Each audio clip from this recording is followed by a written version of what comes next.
Al Libero Consorzio di Agrigento nuovo commissario è Giovanni Bologna.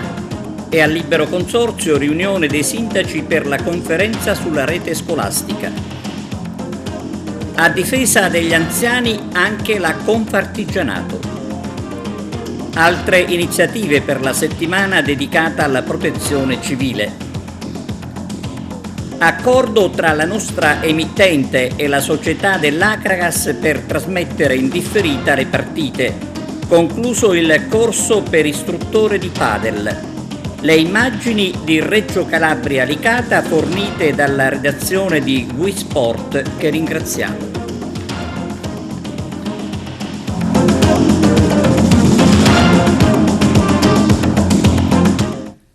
Benvenuti su TVA Notizie. Giovanni Bologna, capo dell'ufficio legislativo e legale della Regione, è il nuovo commissario del Libero Consorzio di Agrigento.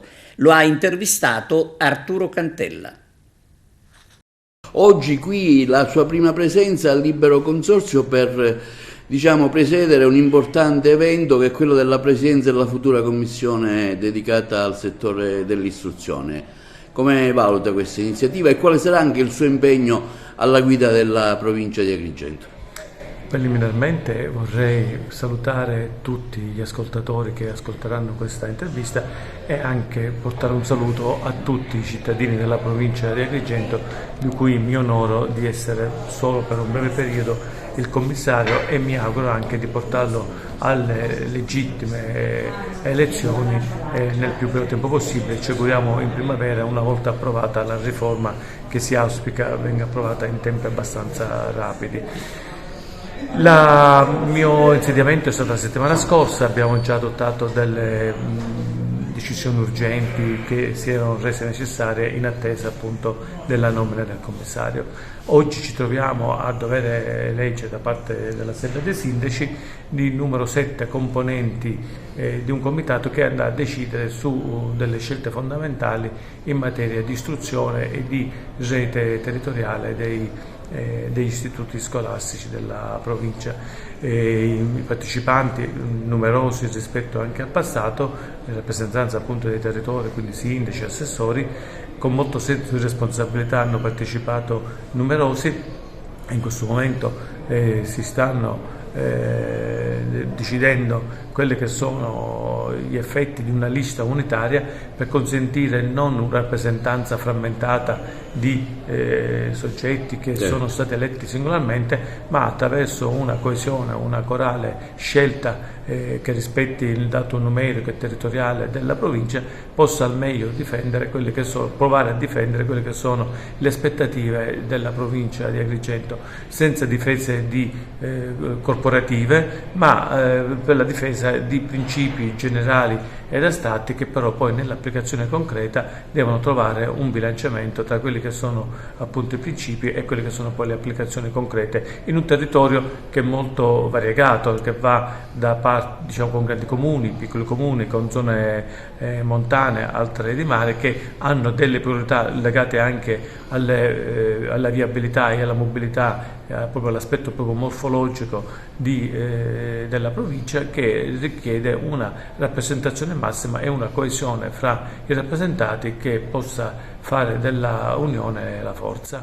Che stato di salute ha trovato del Libero Consorzio, commissario? Riferisco ai conti, un po' a una situazione generale. Allora, abbiamo oggi approvato il bilancio consolidato 2022 e questo già lo reputo un successo perché va approvato di norma entro il 30 settembre e noi siamo arrivati veramente con un lievissimo ritardo rispetto ad un adempimento che in molte altre strutture pubbliche purtroppo viene approvato molto tempo dopo. Stiamo lavorando al bilancio previsionale 24, 25, 26, anche qui siamo a buon punto. Ho appena deciso insieme al ragioniere quelli che sono le linee guida, già i dirigenti hanno fatto pervenire le loro proposte operative. Sarà un bilancio chiaramente che tiene conto prevalentemente di obbligazioni già assunte nel passato e quindi un bilancio direi ingessato per gran parte, che non consente di fare spese aggiuntive, partendo dal presupposto che è un bilancio che garantirà la spesa corrente per l'aspetto delle obbligazioni già assunte, per quanto riguarda invece le infrastrutture, quindi gli investimenti, terrà conto delle numerose iniziative sia comunitaria sia statale che regionale di trasferimento di fondi finalizzati alla realizzazione di infrastrutture, principalmente nel settore della scuola e nel settore della viabilità stradale. Infatti in questi settori abbiamo già approvato degli atti propedeutici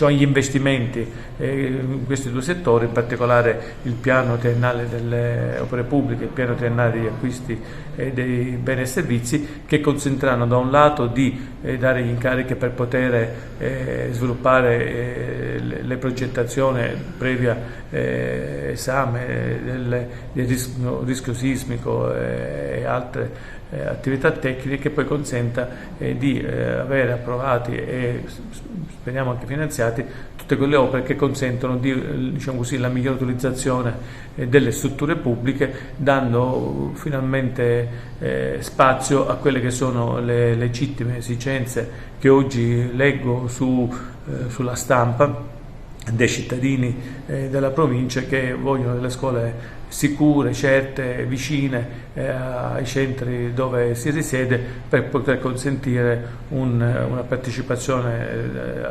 scolastica che sia la più proficua ma serena allo stesso tempo.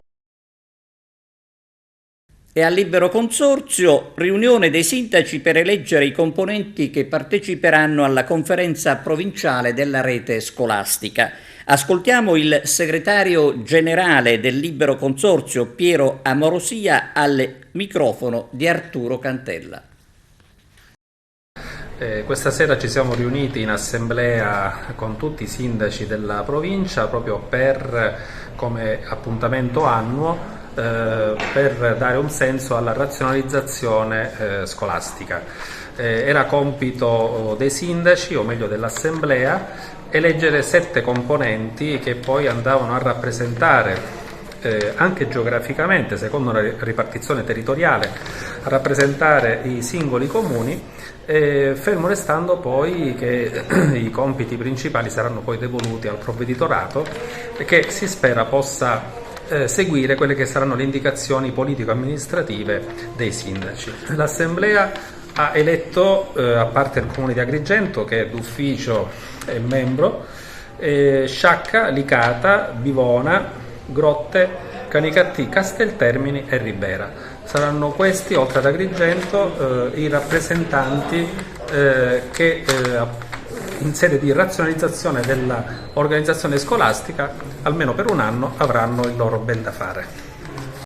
Si è letto il Consiglio di Presidenza dell'Assemblea che riguarda le problematiche della scuola. Bivona entra di diritto tra i 7 che decideranno un po' le sorti. Quale sarà la vostra azione in seno all'ambito di questa commissione? Tanto voglio ringraziare i sindaci per la fiducia che mi hanno dato in questa elezione. È un anno importante perché il decreto interministeriale farà sì che ci saranno tanti ridimensionamenti, quindi ci deve essere un ragionamento fatto dall'Assemblea dei sindaci e i 7 rappresentanti poi si devono confrontare sia con il provveditorato degli studi sia con l'assessore Turano, per cercare di trovare le condizioni migliori a livello territoriale per mantenere quelle scuole che diano sicurezza agli insegnanti, ai dirigenti scolastici, ma soprattutto agli alunni della nostra provincia.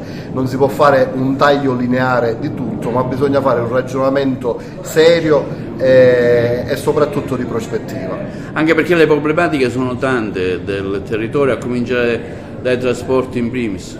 Assolutamente sì, e in special modo in un territorio come quello dell'entroterra, dove io rappresento in questa commissione quel territorio, logicamente si deve tenere d'occhio quello che è l'importanza e le difficoltà che ci sono in quel territorio in termini di viabilità, quindi ci vuole un'attenzione particolare.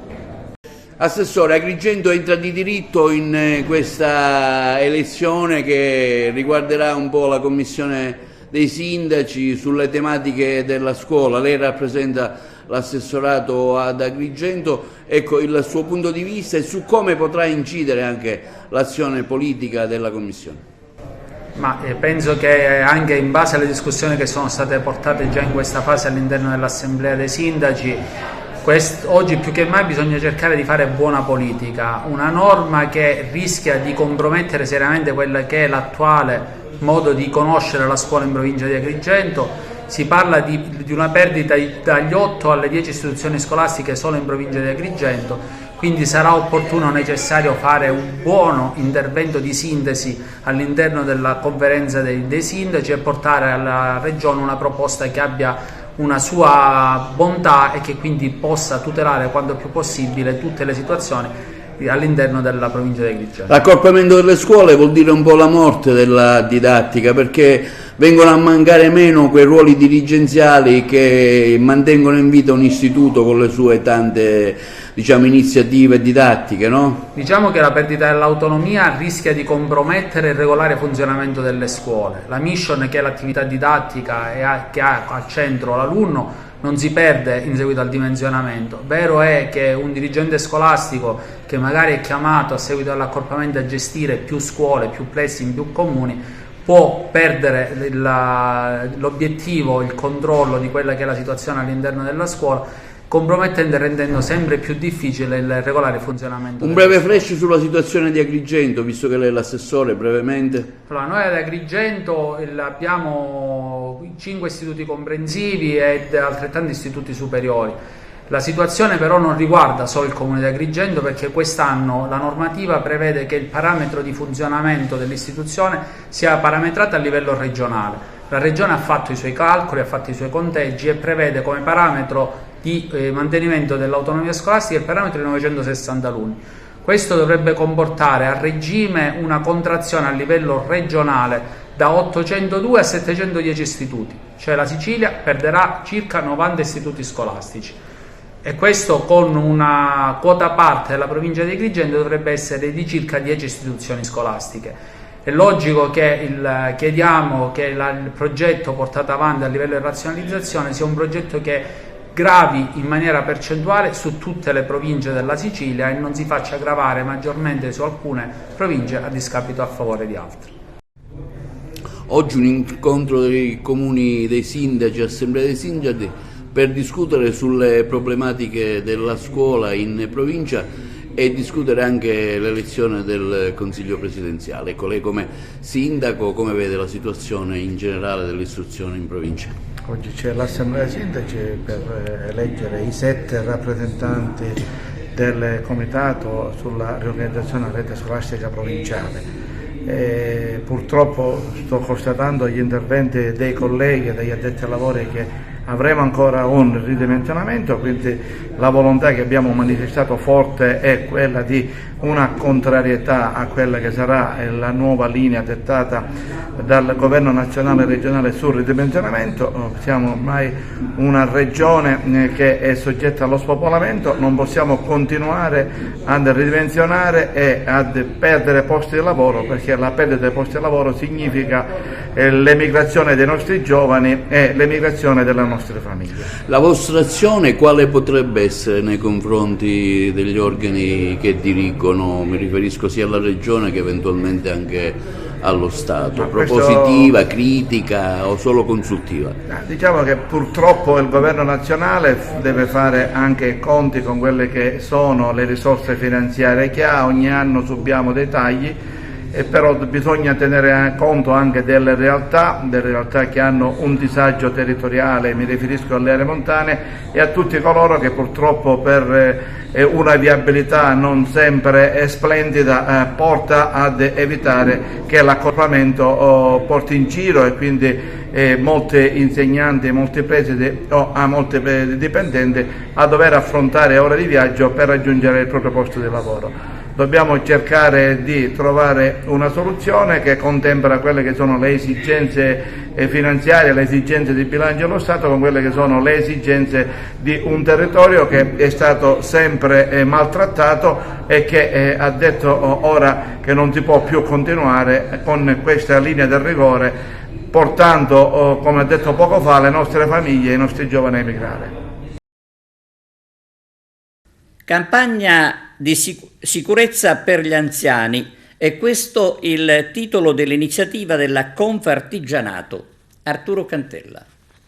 Un'interessante iniziativa, oggi questa organizzata dal Comune insieme alla Prefettura per la sicurezza degli anziani. Io non ci casco, ma anche voi come Confartigianato so che siete in pista per iniziative analoghe. Ecco, le anticipiamo magari, dottore Messina.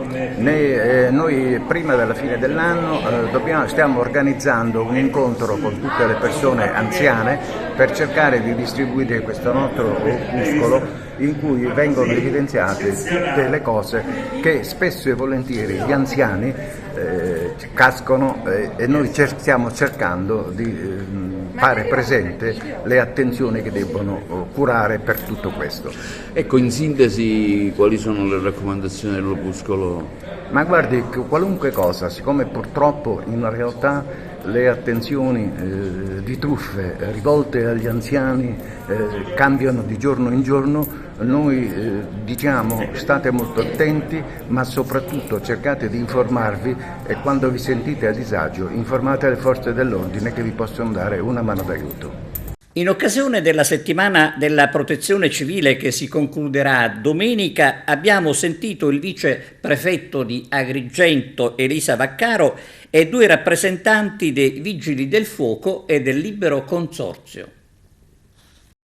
Dottoressa Vaccaro, lei ha voluto dare il saluto della prefettura del prefetto in questa settimana importante dove si discute di protezione civile con tante iniziative, oggi qui all'Aula Silvia Pellegrino con gli studenti. Ecco, quanto sono importanti anche diffondere queste preziose informazioni a chi ancora è in fase, diciamo, adolescenziale e cresce. Sì, è assolutamente importantissimo. Come sappiamo ricorre proprio questa settimana, dal 9 al 15 ottobre, la settimana nazionale della protezione civile, indetta dal Dipartimento della Protezione Civile per sensibilizzare la popolazione sulle tematiche importantissime della prevenzione. È una delle modalità più efficaci di fare prevenzione è parlare alle scuole. Abbiamo organizzato questo ciclo di incontri rivolgendoci alle scuole con un linguaggio anche semplice, diretto. Stiamo proiettando, grazie alla collaborazione dei Vigili del Fuoco e della Protezione Civile del Libero Consorzio, dei filmati con delle immagini a tema molto anche interessanti per i ragazzi, per stimolarli appunto su quelle che sono le attività da fare in caso di pericolo. Perché secondo il nuovo codice la prevenzione è una delle componenti fondamentali della protezione civile, insieme poi a quello che sono le attività successive in caso di calamità, cioè il soccorso alla popolazione e l'emergenza. Sabato ci sarà il clou dove, diciamo, ci sono proprio le esercitazioni che faranno vedere dal vivo come si interviene. Ecco, diciamo, importante anche questa giornata. Sì, sabato ci sarà la giornata conclusiva a cui hanno aderito tutte le componenti della protezione civile con dimostrazioni pratiche dei mezzi e di uomini. Avremo la scala dei Vigili del Fuoco, le volanti, le moto. Sarà molto sicuramente interessante e affascinante per i bambini, per i ragazzi, che io chiamo a venire anche con i genitori a Piazza Cavour dalle 10 alle 12 per toccare con mano appunto le attività più importanti di protezione civile. Ecco, l'importanza di partecipare a queste riunioni con gli studenti da parte del Corpo dei Vigili del Fuoco è fondamentale. Voi darete quelle nozioni necessarie ai ragazzi che nel corso della vita, diciamo, ne trarranno insegnamento. Sì, noi portiamo praticamente la cultura della sicurezza ai ragazzi, noi gli diamo quelle nozioni, come poter evitare pericoli soprattutto nell'ambiente scolastico e nell'ambiente anche quello familiare, che sono quei luoghi dove passano la maggior parte del tempo i ragazzi. Quindi noi cerchiamo di fargli capire cosa sono i pericoli che ci possono essere all'interno di un'abitazione e della scuola e come evitare questi pericoli. Noi siamo impegnati in questa settimana alla Protezione Civile, infatti ringraziamo Sua Eccellenza il Prefetto per averci invitato. Siamo presenti qua per le scuole, saremo presenti anche domani, ci sarà la citazione presso il porto di Porto Empedocle, venerdì saremo a Cammarata e sabato il clou è a Piazza Cavour, dove anche noi saremo lì con i nostri mezzi e con la nostra esitazione SAF. Oggi continuano gli incontri sulla protezione civile nella settimana dedicata proprio all'informazione con gli alunni della scuola Esseneto. Ecco, sono lezioni importanti dove si vengono spiegate lezioni essenziali. Anche quest'anno abbiamo ripetuto, come lo scorso anno, la settimana nazionale della protezione civile, quindi abbiamo organizzato degli incontri con i ragazzi delle scuole sia in presenza che in remoto, con i ragazzi delle scuole elementari e medie di Agrigento e della provincia di Agrigento, quindi collegati in remoto. Questa settimana si concluderà sabato mattina con a Piazza Cavour, dove ci sarà l'esposizione dei nostri mezzi e di tutto quello che è la protezione civile, certo. Quindi le forze dell'ordine, i vigili del fuoco, con delle simulazioni anche di scenari di intervento. Il gruppo folcloristico Fiori del Mandorlo presente a New York al Columbus Day.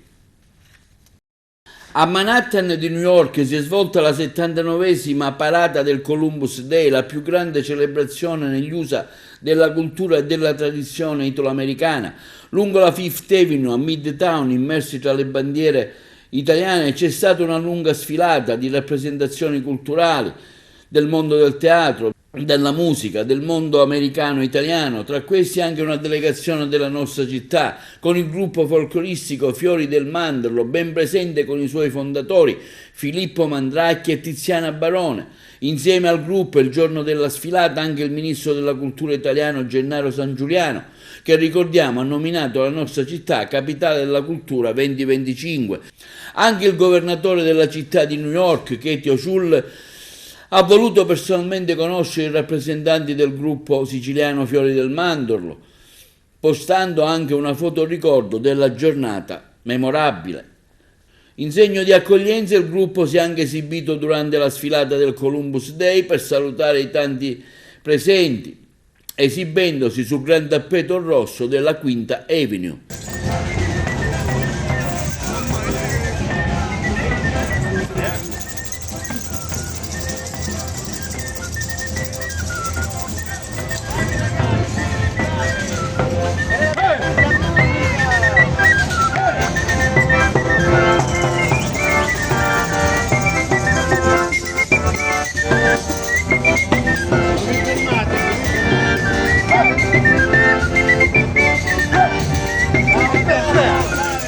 La manifestazione è proseguita con la prestigiosa esibizione al concerto di New York Canta, svoltasi all'Ocean Theatre di Brooklyn, uno dei più famosi del posto, che ha visto l'esibizione di tanti VIP italiani della musica come Noemi, Vazzanicchi, Salvaggio, Sal Valentinetti, vincitore di The Voice America. Il concerto è stato anche ripreso dalla RAI, la giuria è stata presieduta dal disc jockey Claudio Cerchetto. New York Canta è l'unico talent show mondiale che dà la possibilità a tanti artisti emergenti di esibirsi al mondo intero.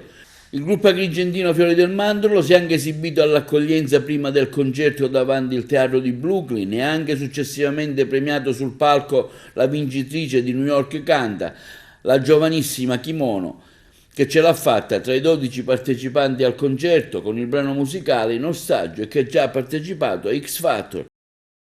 Collocata sul belvedere di Realmonte, la barca rinvenuta sulla spiaggia di Lido Rossello è diventata simbolo di accoglienza. Vediamo.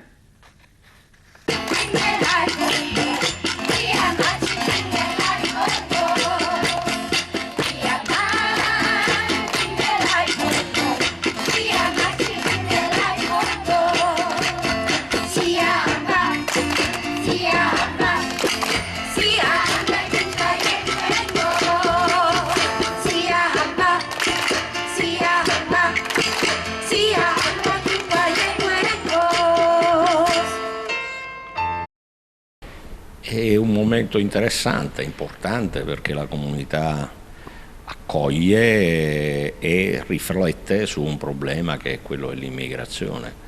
Accoglie il problema, non accoglie soltanto le persone, deve riuscire anche a capire quali sono gli strumenti per far sì che ciò che è un problema possa in qualche modo trasformarsi in un'opportunità per la comunità. E la riflessione cui porta anche il recupero di una barca che è servita per arrivare qui è importante per i ragazzi, ma per la comunità nel suo complesso, ecco perché era importante che istituzionalmente fossimo vicini.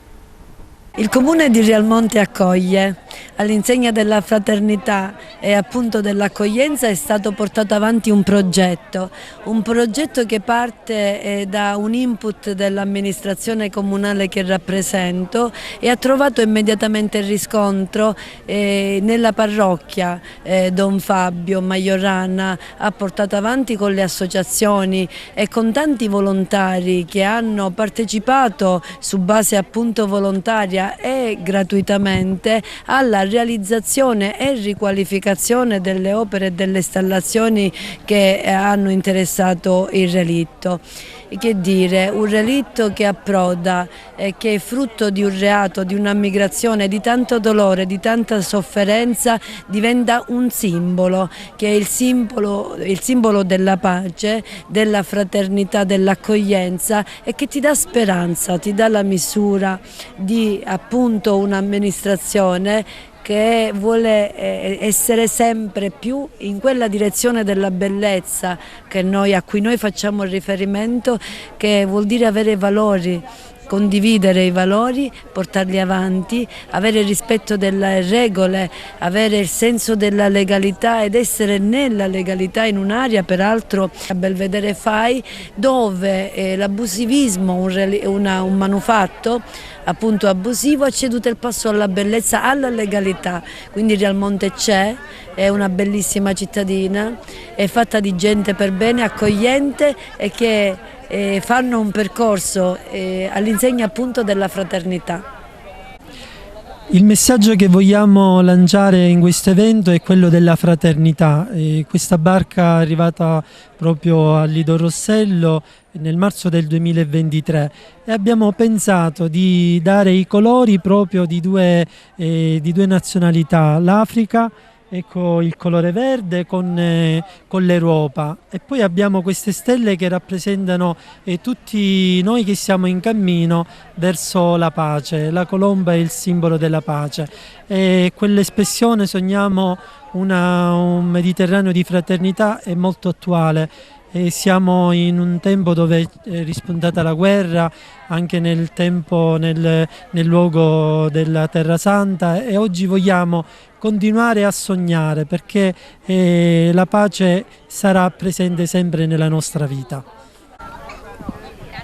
Allora, sogniamo un Mediterraneo di fraternità, è veramente il centro di tutta questa manifestazione. Aver dipinto la barca per me è stata un'emozione fortissima, anche perché è nata dalla collaborazione, della sinergia con Don Fabio, con il sindaco, con le autorità in genere. Sono felice e sono onorata di aver fatto questo piccolo lavoro che regalo alla mia comunità.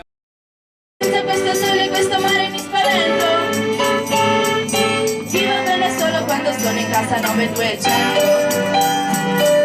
non so stare senza questo sole, questo mare mi spavento e piango. Vivo bene solo quando sono in casa 9200.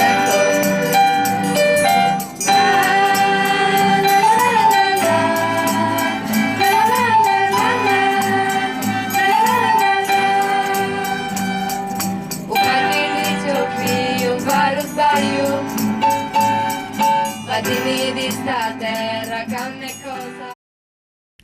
Commemorazione al Liceo Politi di Agrigento. Vediamo con Arturo Cantella.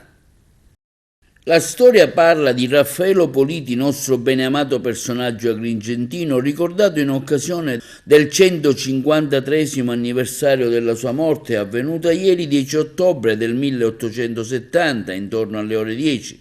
Per l'occasione il sindaco di Agrigento, Franco Miccichè, ha inaugurato la lapide con la quale viene indicata la casa dove visse e operò il grande pittore e archeologo, nonché il luogo dove creò il teatro filodrammatico della nostra città. Dopo il sindaco sono intervenuti il presidente del CEPASA Paolo Cilona, la poetessa Giuseppina Mira, che ha dedicato una bellissima lirica, la poetessa Vera Di Francesco, che ha letto con maestria Felicitazioni, scritte il 18 ottobre del 1862 dal tenente Carlo Fantoni, al quale ha attestato di stima in occasione dell'onomastico di Politi, la professoressa Tania Cutugno, che ha letto ai presenti la cronaca del funerale del Politi, mentre la nota archeologa Donatella Mangione ha ricordato gli studi compiuti dal Politi in ordine alla funzione dei telamoni presenti nel tempio di Zeus nella Valle dei Templi. Infine è intervenuta la dirigente scolastica del liceo scientifico del Politi, che ha ufficializzato il programma per ricordare la data relativa all'anniversario della fondazione della scuola e soprattutto per ricordare la nobile figura di Raffaello Politi, regio custode delle antichità. C'è la pausa pubblicitaria, linea alla regia, a tra poco. 4 arresti per furti d'auto a Giardini Naxos e Santa Teresa Riva, in provincia di Messina. Nei giorni scorsi i carabinieri della compagnia di Taormina, diretti dalla procura di Messina, nell'ambito di 2 indagini hanno eseguito 2 misure cautelari emesse dal GIP nei confronti di 4 persone del Catanese, presunti responsabili di una serie di furti di autovetture avvenute nei mesi scorsi sul versante ionico della provincia peloritana. La prima indagine è stata avviata dai militari dell'Arma dopo la denuncia di alcuni furti di auto avvenuti ai Giardini Naxos e a Santa Teresa di Riva. Sono in tutto 4 gli episodi commessi da gennaio ad aprile. Dagli accertamenti condotti, documentati anche con l'analisi delle immagini dei sistemi di videosorveglianza, sono stati individuati i presunti responsabili e ne è stato documentato il modus operandi. A seguito dei gravi indizi di colpevolezza emersi, 2 degli indagati, un ragazzo di 19 anni e un trentenne, sono stati sottoposti agli arresti domiciliari con applicazione del braccialetto elettronico per il reato di furto aggravato in corso, mentre a carico degli altri 2, un altro 19enne e un 23enne, è stata emessa la misura dell'obbligo di dimora nel comune di residenza per lo stesso reato. 3 delle 4 auto rubate sono state rinvenute nel corso delle indagini e restituite ai legittimi proprietari. Oltre 200 carabinieri del Comando Provinciale di Catania, con il supporto dei reparti specializzati nelle province di Catania, Messina, Siracusa, Palermo e Udine, hanno eseguito un'ordinanza di custodia cautelare in carcere emessa dal GIP del Tribunale Ordinario e per i minorenni del capoluogo etneo a carico di 46 indagati, tra cui 5 soggetti, 2 in comunità e 3 in istituto penitenziario, all'epoca dei fatti minorenni accusati a vario titolo di associazione per delinquere finalizzata al traffico illecito di sostanze stupefacenti con l'aggravante del metodo mafioso. Le indagini, coordinate dalla Procura distrettuale di Catania e condotte dal nucleo operativo della Compagnia Carabinieri di Catania Fontanarossa, da marzo 2021 ad aprile 2022 ha consentito di disarticolare i vari gruppi criminali che gestivano numerose piazze di spaccio di droga nel popoloso quartiere di San Giovanni Galermo di Catania, via Capo Passero, coordinate e rifornite per conto del gruppo Nizza, inserito nella famiglia di Cosa Nostra catanese Santa Paola Ercolano. Emblematica la gestione imprenditoriale delle piazze di spaccio, organizzate in diversi turni orari nell'arco dell'intera giornata, con una copertura H24 secondo regole e accordi volti ad evitare la concorrenza sleale tra pusher e possibili conflitti tra gruppi mafiosi.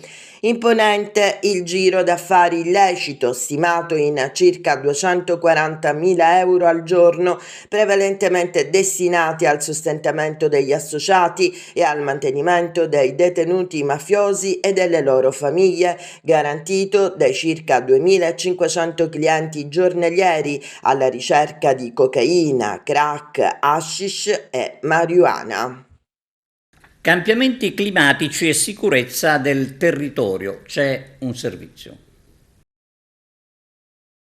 Quanto incidono i cambiamenti climatici che stiamo vivendo anche nel rapporto di prevenzione rispetto al territorio? Ogni anno si fanno queste simulazioni e quanto possono essere efficaci? Ad esempio si immagina di simulare un'alluvione nella zona sud di Messina, vicenda comunque quadro che già si è verificato purtroppo nel 2009. Assolutamente sì, purtroppo il cambiamento climatico incide pesantemente anche nella nostra realtà. Ormai sono quotidiani i video, le immagini che ci arrivano da ogni angolo del mondo, da aree che sono colpite da questi fenomeni estremi, parliamo ovviamente di tempeste, di alluvioni, eccetera. Finora, dopo il tragico evento del 2009, fortunatamente la nostra città è rimasta sempre ai margini da altri eventi disastrosi, però ovviamente bisogna prepararsi al meglio perché il nostro è un territorio molto sia fragile dal punto di vista geologico ma anche esposto particolarmente a rischio di queste alluvioni lampo, quindi le simulazioni ci permettono di capire in tempo reale cosa c'è che va e quelle cose da migliorare che ci permetteranno poi, quando l'evento purtroppo accadrà sul serio, di poter dare in tempo reale le migliori informazioni alla popolazione e quindi permettere alle persone di non correre dei rischi in queste situazioni particolarmente avverse. Cosa ci possiamo aspettare o ci dobbiamo aspettare nei prossimi mesi, considerando anche le anomalie di questi giorni? Chi non comprende, magari chi non è esperto, non capisce cosa sta succedendo, potrebbero esserci delle bombe d'acqua, potrebbero esserci delle piogge torrenziali, a quel punto il territorio sarà pronto a rispondere? Assolutamente sì, purtroppo il caldo di queste settimane non depone bene per i prossimi mesi, abbiamo temperature dei mari che sono molto alte, un'area che è molto calda per il periodo, quindi questi sono tutti elementi di energia potenziale molto rischiosi perché al transito della prima perturbazione organizzata potremmo avere a che fare con eventi temporaleschi intensi, molto forti, che di sicuro creeranno dei problemi al nostro territorio. Cominciare dagli allagamenti nelle strade. Assolutamente gli allagamenti delle strade, però vorrei dire riguardo gli allagamenti che ormai anche una precipitazione di 10 minuti può creare un allagamento perché dipende non tanto da quanta acqua cade ma l'intensità con cui cade quest'acqua, perché ad esempio negli ultimi allagamenti che abbiamo avuto qualche settimana fa nella città di Messina vorrei ricordare che in 20 minuti sono caduti quasi 30 mm di pioggia, che davvero, cioè parliamo di 30 litri per metro quadrato, quindi in nessuna città del mondo possono essere smaltite tutte queste gran quantità d'acqua che cadono in così poco tempo.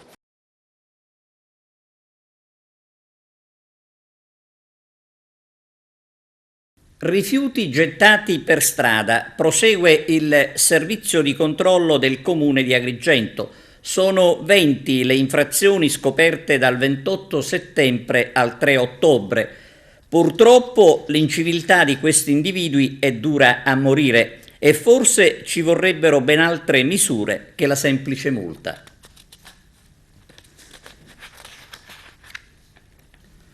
E siamo alla pagina sportiva. Televideo Agrigento trasmetterà in differita le partite dell'Acragas. Oggi alle 16 e a mezzanotte e mezza potrete seguire la partita con la Vibonese di domenica scorsa. Domani alle 21 e venerdì alle 18 le repliche. Il presidente Giuseppe Deni. Presidente Deni, un accordo con la TVA per dare la possibilità ai tanti che magari non lo possono fare e che sono fuori di vedere le partite in replica, in differita. Oggi alle 4 ci sarà la prima replica, poi a mezzanotte e mezzo dopo l'ultima edizione del telegiornale, giovedì alle ore 21 e venerdì alle ore 18. Ecco, un segnale importante che deve essere anche di stimolo ai tanti a venire al campo. Allora, abbiamo abbiamo ritenuto formalizzare questo accordo con il TVA per dare la possibilità a tutti, diciamo, gli sportivi che sono fuori sede a seguire le partite dell'Aigreas. È ovvio precisare che TVA rimanderà in onda indifferita, perché per quanto riguarda la diretta abbiamo accordi con un'altra TV, per cui dico, in ogni caso è un segnale forte, perché daremo la possibilità a tutti di poter seguire le partite dell'Amata Aigreas. E deve essere anche uno stimolo a venire al campo per seguirle in diretta, Presidente, dal vivo, che è un'altra cosa ovviamente. Diciamo che questo abbiamo sempre detto, abbiamo anche detto che per fare un progetto importante servivano alcune componenti, e una di queste componenti era la presenza allo stadio della tifoseria, e devo dire che con il senno del poi siamo assolutamente soddisfatti della presenza che c'è settimanalmente del pubblico agrigentino, che ci segue con affetto e con interesse. Presidente, so che lei al momento è fuori sede, infatti l'abbiamo raggiunta solo telefonicamente, non potendolo fare di presenza. Ecco, so che sta lavorando anche a qualche novità, qualche arrivo per la squadra, qualcosa di importante, se è lecito anche anticiparcela.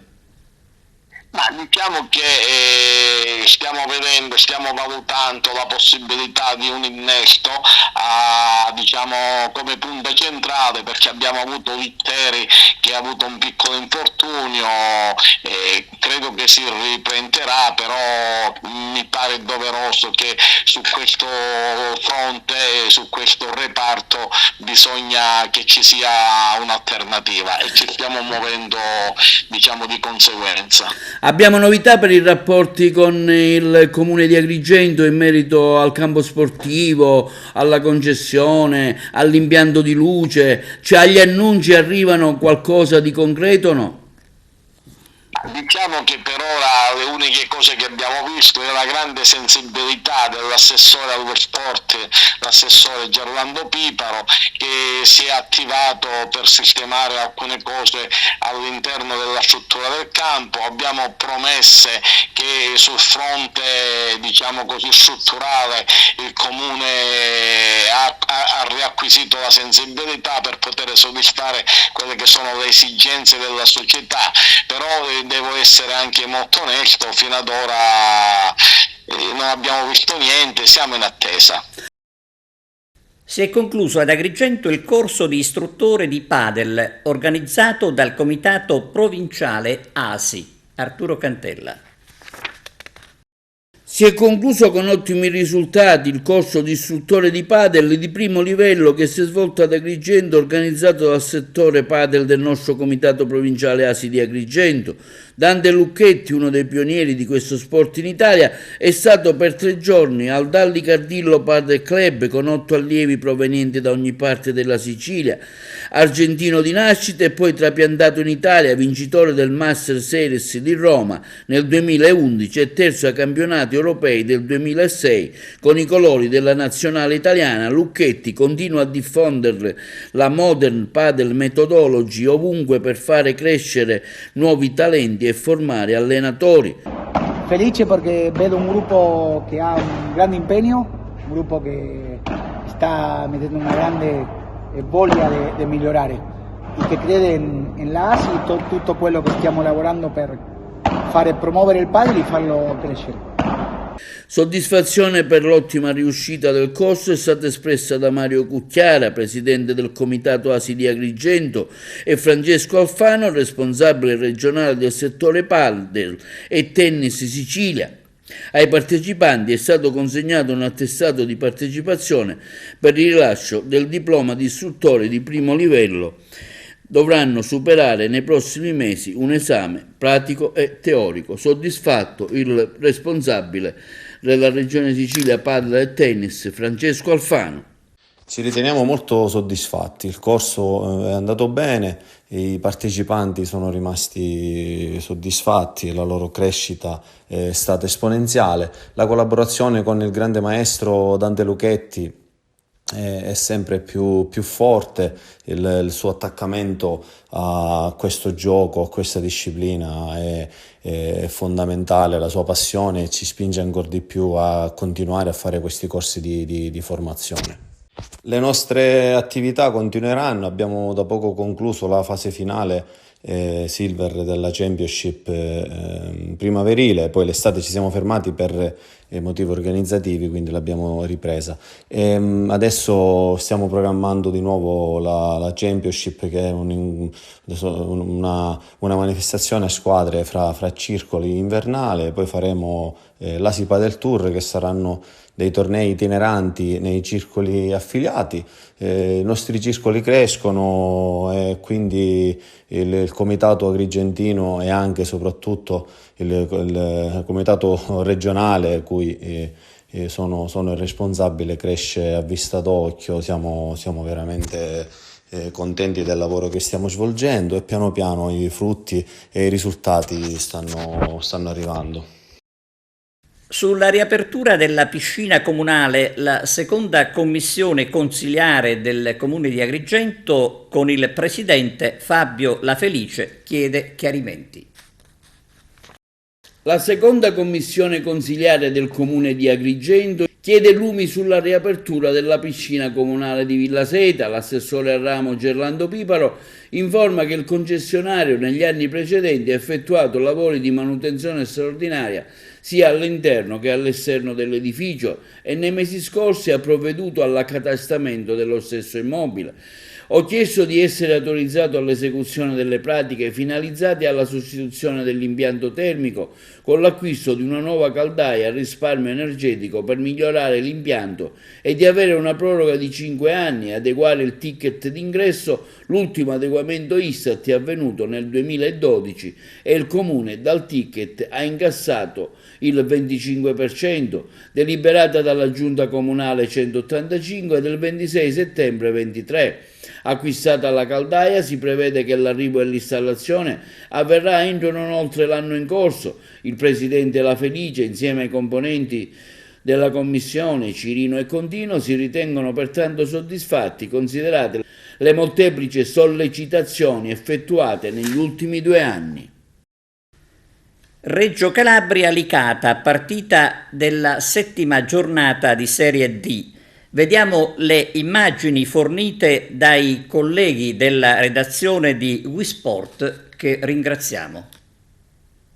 Oreste Granillo di Reggio Calabria, 7° turno del girone I di Serie D, Licata di mister Pippetto Romano, una delle 3 formazioni imbattute sin qui di questo girone. Rende visita agli Amaranto di mister Trocini, reduce dalla prima vittoria stagionale sul campo del Portici. Licata che ha ritrovato la vittoria dopo 3 pareggi tra le mura amiche contro l'Igea. Al 10° di gioco l'intervento di Pedalino in area di rigore, a terra Barilla, non ha dubbi il direttore di gara, fischia il calcio di rigore alla trasformazione. Il 17 spiazza Valenti e porta in vantaggio gli Amaranto, che al 31esimo andranno di nuovo vicini al gol con Coppola che sfiora la traversa. Era tutto fermo però per posizione di offside. Poco dopo la mezz'ora, buona azione di Rotulo che duetta con Miracori, restituisce la palla al numero 10 deviato in corner da Cham. Fraseggio però Amaranto a destra con Dervisci che serve un bagno, si apre Mungo a destra molto attivo su avvio di partita, il tiro cross non trova nessun compagno pronto nell'area di rigore.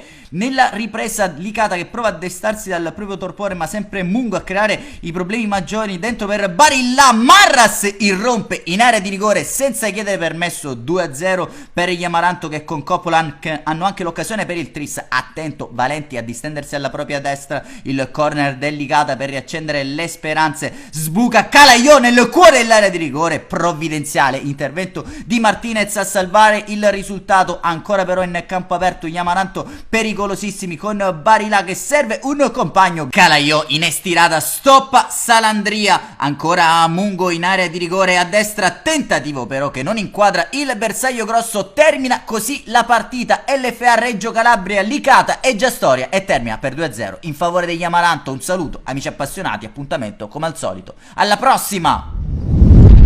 Bene, è tutto, grazie per la vostra attenzione e arrivederci.